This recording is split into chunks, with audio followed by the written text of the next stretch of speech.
Hey guys, welcome back to my channel. I am Bianca. Today I am doing a what's for dinner video. First, I am just showing you that I boiled some chicken thighs. On Wednesday, October 9th, I made a simple chicken pot pie, and that's what I'm going to be showing you guys today. Normally, I do home decor and DIYs if you are new here and you didn't know that. But I like to cook, so that's why I want to show you guys what I made for dinner for 2 days plus a snack. For this recipe, I used some pie crust, some cream of chicken, some salt and pepper. I used garlic pepper, some unsalted butter. I accidentally didn't do that, so use unsalted butter, and chicken broth. I used the broth from the chicken thighs that I boiled. Since I have a family of 6, I am doubling the recipe, so I'm using 2 cans of the cream of chicken. Also, the recipe will be linked below with the measurements. Now I'm using the cream of chicken can to add the chicken broth to this. Now I'm just adding the salt and pepper and then whisking everything together. The last step is just to add the chicken thighs that I shredded. Now I'm just spraying my glass pie dish with some non-stick cooking spray. I also bought these aluminum ones and I actually used 3 of them, so in total it was 4, but as you can see, the aluminum one is really thin. One of them is basically a serving for 2 people. The recipe calls for cutting strips of the pie crust, so that's what I did.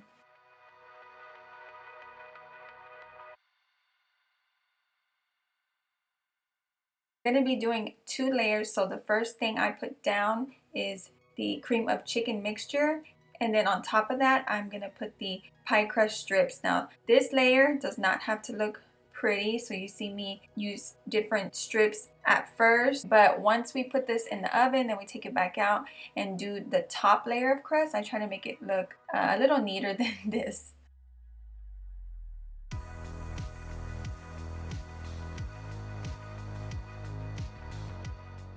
Before putting this in the oven, we're going to put small dollops of butter all on top of the crust and then putting it in the oven for 25 minutes in a 400-degree oven, and then we'll take it back out and just do one more layer.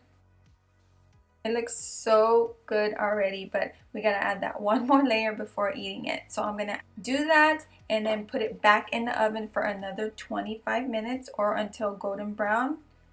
Then we can eat it.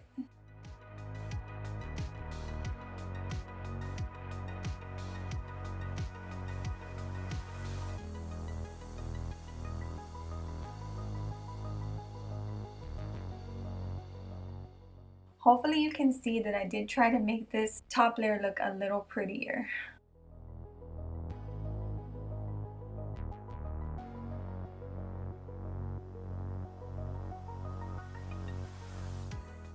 This was so good and it was so simple to make, and it was honestly even better the following day.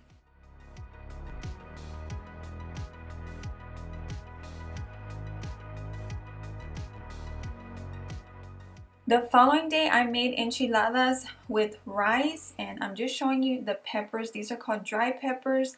This is what I am using for the sauce. These are not hot whatsoever. We're going to be boiling them, so I'm just removing the stem. Now, of course, I don't use measurements because I already know how to make this, but I will try my best to link a recipe down below. But I just fill the pot up about halfway with the chiles, and then I add water to cover them up and put the heat on medium-high heat. Before actually making anything, if I'm going to use chicken, what I like to do is boil it in the afternoon time, and once it's boiled, I like to let it sit in the broth because then it gets super soft, and then when I come back a couple hours or an hour later and shred it, it's so easy to shred. Now what I'm doing here is just adding a little bit of that garlic pepper and salt, and then I'm going to just mix it up with my hands and then taste it. A lot of times too, I do use rotisserie chicken because it's so easy to just go and buy it, shred it up and use it. and it's also already seasoned. Now a little background on this, my suegra actually showed me how to make these a long time ago when I married my husband, because he loves these enchiladas.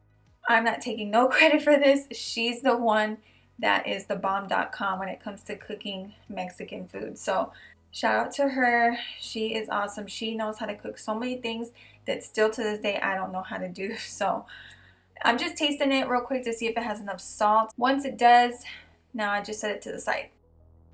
And the last thing I add to this chicken is just some sharp cheddar. This is how the chile looks once it starts to boil. You'll kind of see them start getting a little bit plumped up. It looks like this once it's fully done, and you can also tell that they kind of wilt a little bit and they look really red now. Now I'm adding the chile to the blender about halfway, and then I add about 3/4 of a cup of water. I'm using the same water that I used to boil the chiles.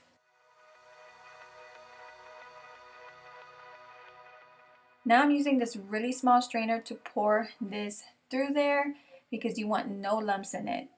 Then I'm just taking that measuring cup to push it all out. I repeat the same step about 2 more times to finish all the chile up. And you guys, this is a lot of sauce. Again, I do have a family of 6, but this was still way more than what I needed. Now for the fun part, we're gonna be dipping the tortillas inside of the sauce. Look how much sauce that is, guys. It's a lot, because then I do rub off all of the excess so it's not so much and clumped on there. I have the heat on medium heat, and once it's hot, all I have to do is put the tortilla in there for about 5 seconds, turn it around another 5 seconds, and it's pretty much done as long as it's soft. I take it out and put it on a plate, and I make about 10 to 12 of them, and then I turn the heat off and I'll roll them. I'm going to show you how to do that in a minute. I also seen my suegra put foil around the stove like how I have it, because this does pop, so just be careful with that.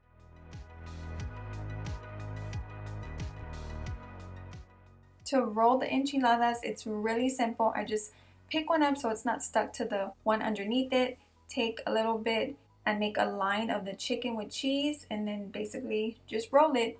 And then I set it in a pan, and then once I'm done, I do add cheese on top of all of it.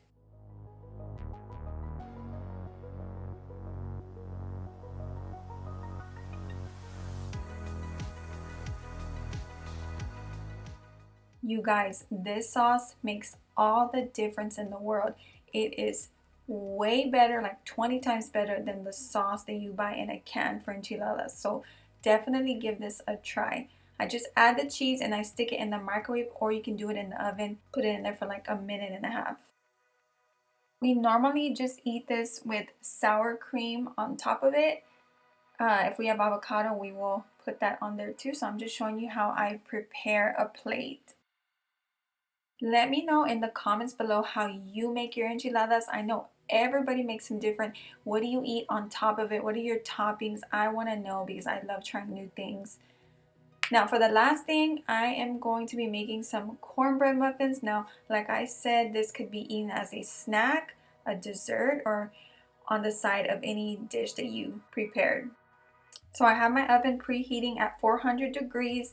I am making 2 packages of these because each one makes 6 muffins. So I have to double everything. So I'm adding some milk, some butter, and 2 eggs.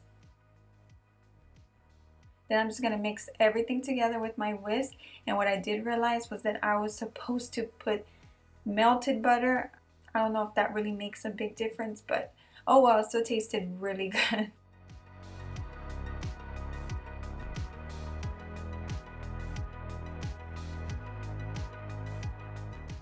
So it is that simple. I'm just going to fill these up about 3/4 of the way.